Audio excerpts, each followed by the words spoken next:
Hey everybody, my name is Jess Rinker and I am here to talk about my book, The Dare Sisters today. But before I get started on that, I just want to say thank you so much to the Las Vegas Book Festival for organizing this and getting us all together and making sure that we could still celebrate somehow this year, even though we can't all be together and face to face and see friends and everything else. At least we can celebrate online a little bit, talk about some good books, see some wonderful illustrations, and at least celebrate in this small way. So I just want to say thank you again so much for the organization and for all of you guys who are listening and tuning in. And I know you're on screens a lot, so I really appreciate you jumping on and listening to some more.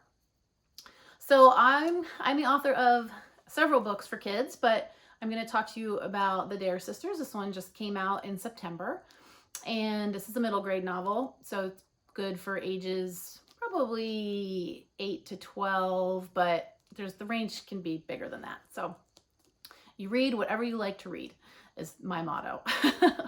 The Dare Sisters takes place on Ocracoke Island, North Carolina, which is on the Outer Banks, which is right a little sliver of land on the outside of the coast.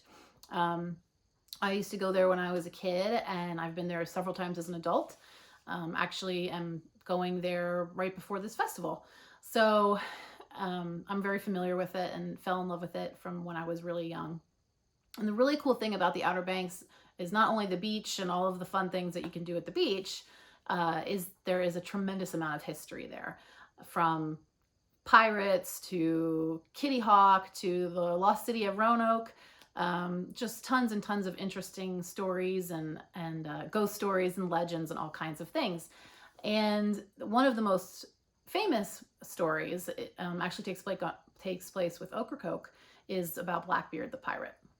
And I'm sure most of you have heard of Blackbeard the pirate. And if you haven't, and you read Dare Sisters, you'll learn a little bit about him, because I incorporate a lot of pirate history into these books. There are two. This one came out this year, and Dare Sisters Shipwrecked, which is the sequel, will come out next fall. And so I use a lot of Blackbeard history in here, a lot of pirate history, and a lot of history of Ocracoke as well. So I'm going to introduce you to my characters. I have the Dare Sisters, as the title says. This is Frankie Dare. She's 13. This is Savannah Dare. She's 11, and she's our main character. And this is Jolene Dare, and she's 6. And the girls pretty much run around Ocracoke all the time, making up their own adventures. They follow ghost stories and try to see ghosts. They are used to cracking all kinds of riddles and puzzles because their grandfather was a master of riddles and codes and things like that. And so he's passed down all of this information to the girls, but especially to Savannah. And as I said, she's the main character. You can see on the picture that she's barefoot.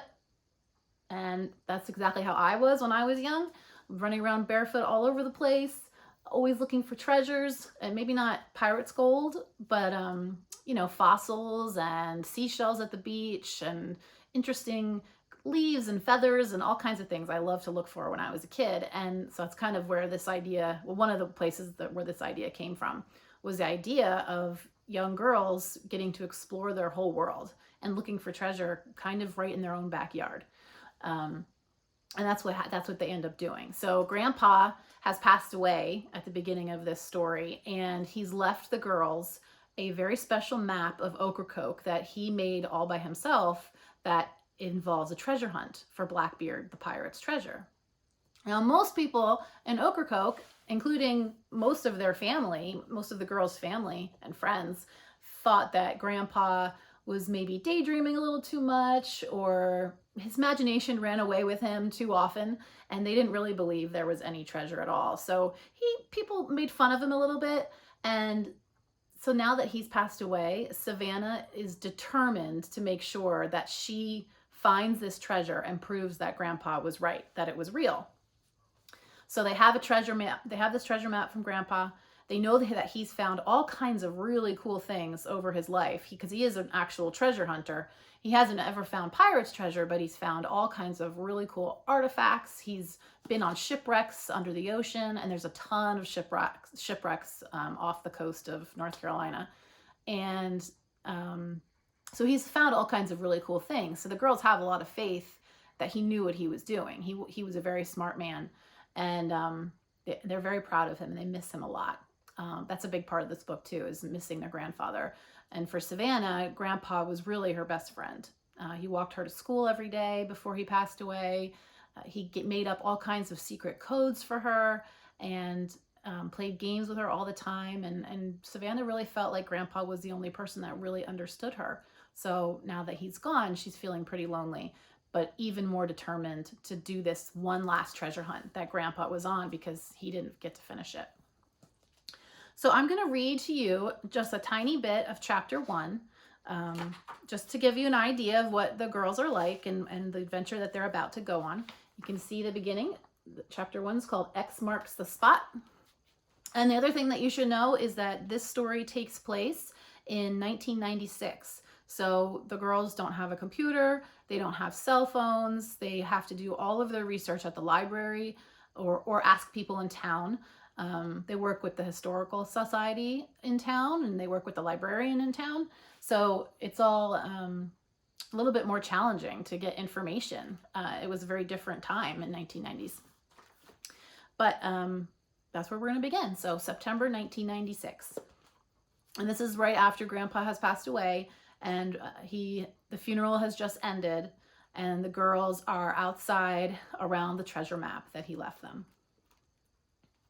I pressed the tip of the blade against the soft skin of my finger. I, Savannah Mae Dare, solemnly swear... Is that a knife? My older sister Frankie interrupts me for the 3rd time. First was to ask why we had to go to Springer's Point Preserve, the big nature park near our house. The second was why we had to go where it was 100 degrees to sit under a giant live oak with fire ants in the sand. I reminded her, we live in North Carolina, on an island. It's all giant oaks and fire ants and sand, not air conditioning and ice drinks and fluffy pillows. Somewhere overhead, a seagull cries.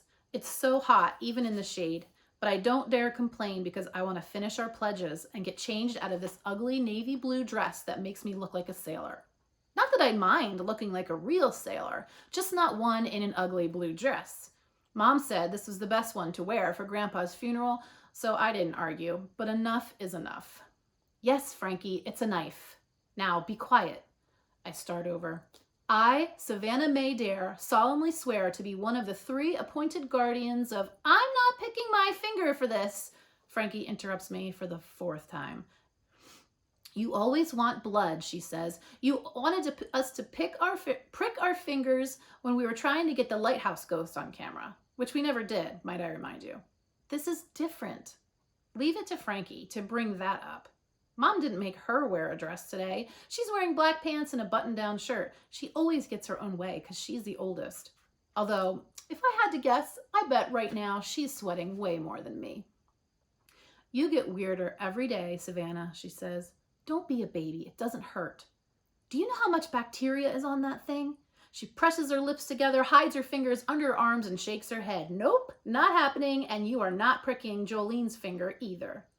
Our youngest sister, Jolene, looks at both of us with raised eyebrows, waiting to see which one of us will decide her fate.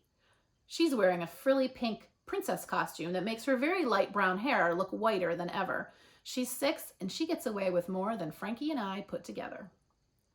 This is because you need to think like a pirate.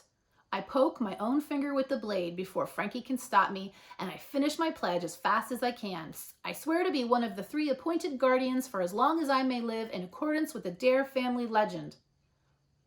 I'm pretty sure not all pirates sign things in blood, Frankie says. Only the coolest ones, I say. Grinning, I hold up my finger so Frankie can get a good long look at my bravery. Ew, Jolene squeals. You're bleeding. Don't get it on my dress. She moves her knees away from me, but sticks out her hand. Now do mine. She holds her finger still with the other hand and squeezes her eyes tight. See, I say, even the 1st grader can do it. I try to take Jolene's hand, but Frankie slaps my hand away. Sand flies everywhere. She always has to be so dramatic. Dad will kill you if you do that. Actually, Dad will kill me if you do that. Frankie grabs a knife and folds it closed. So the girls kind of argue for a little while longer, as sisters frequently do, but I'm sure none of you ever argue with your brothers and sisters, but you know, some of us do. So they argue for a little bit and they talk about what they're doing with the map, and they talk about missing Grandpa a little bit. And so I'm going to just kind of jump over some of that and skip to the end. Savannah, Frankie says, wrap this up. We have to be home before the party or Dad's going to come looking. Frankie says like she's reading my mind. Or worse, I say, send Peter to find us. Peter's our cousin, and he always has his nose in our business. Exactly, Frankie says. So are we done? You have to say your vows first. I did mine. Okay, but no blood. Fine, no blood. I smooth Grandpa's map out between us, flick off a couple ants, and let it slide that my sisters aren't going to prick their fingers. Go ahead, Jolene, I say. She raises her right hands like the scouts. Jolene Lee Dare promises to guard the map forever. Close enough, I say. Frances, do not call me that. You have to use your full name or it's null and void. What's null and void? Jolene asks. It means it doesn't count, I say, and lean toward my big sister, Frances. I, Frances Elaine Dare, promise to be one of the 3 appointed guardians according to the Dare family legend. Perfect, I say, and I gently roll Grandpa's map and stick it in the tube. When he got sick, he told me it would be hours after he was gone. And as much as I always loved looking at all the landmarks and Grandpa's cool handwriting, I didn't want to believe that day would ever come. But it did. Last Wednesday, Grandpa passed away in his sleep.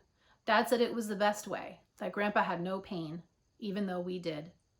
I know Grandpa would be proud of me for taking such good care of his map from here on out. I slide the tube in my backpack and we all stand up and brush off the sand. I put a hand on each of my sister's shoulders.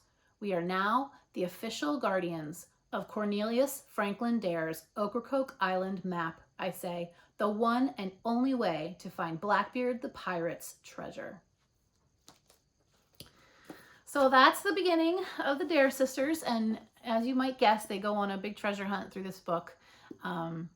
They remember all the things their grandpas taught them, and it helps them along the way. And they actually have a little bit of help from a mysterious possible ghost as well. So there's a lot of fun stuff in the book. I hope you get a chance to read it. Either grab it from your library or maybe you can get a copy.